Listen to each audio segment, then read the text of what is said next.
as many of the practitioners in the National Groundwater Association build, the wells they construct are gravel envelope wells. There are wells that do not have a filter pack or a gravel pack around them. Those wells would be in hard rock conditions, for example, cases where they don't need an annular media around the screen. But many parts of the country do require them for sand control or for fine sediment control.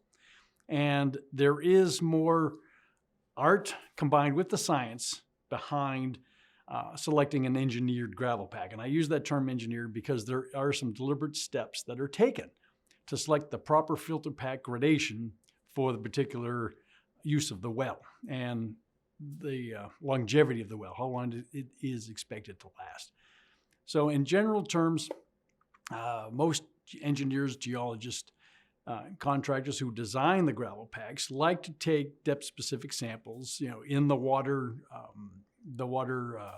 distribution zones or the aquifers. Take that, have that analyzed so that you get a good range size distribution of the aquifer.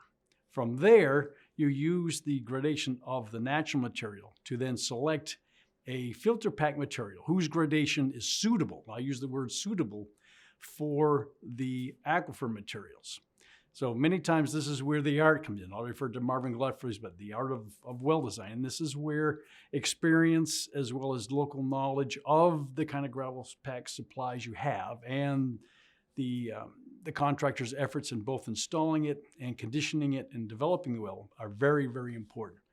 So most of the time you'll have some relationship that what you're trying to create between the aquifer and your gravel pack material is several times larger. It does not have to be, that is, the filter pack does not have to be a replication of the aquifer material itself. It's meant to be several times larger to have a higher hydraulic conductivity, make the water flow through as much as in the laminar condition while providing the least amount of turbulence as possible. That's one reason for going large.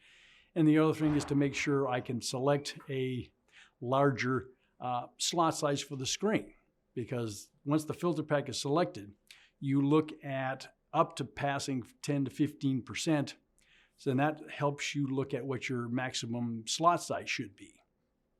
So it's a combination of understanding the natural materials that are in the aquifer, then selecting a filter pack, then looking at the slot size of the screen.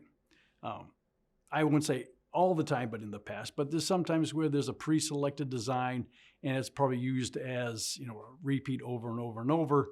Whereas I think modern practitioners would prefer to see more of a custom approach, because after the well is designed once you select that filter pack, once you select that screen slot size, once that's all installed, it can't be changed.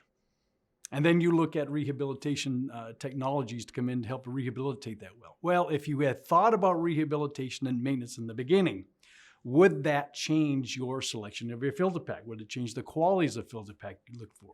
Would you want higher quartz content or higher silica content or a glass bead to make it more resistant to corrosive type waters and more resistant to biological growth?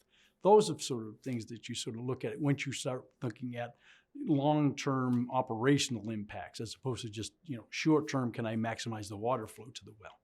So that's how the evolution of, I think, gravel pack selection, gravel packs, how it's being thought of, is it has a bigger role to play in the overall efficiency of the well nowadays. So I think that's a major improvement in the industry, and you do see a lot more questions being asked specific about the gravel pack. What's the qualities? What's the texture? How long can I expect this to last? And most importantly, how do I maintain that? Which is important. Our industry is picking up on it. The contractors are picking up on it, and we're all teaching that to the end user.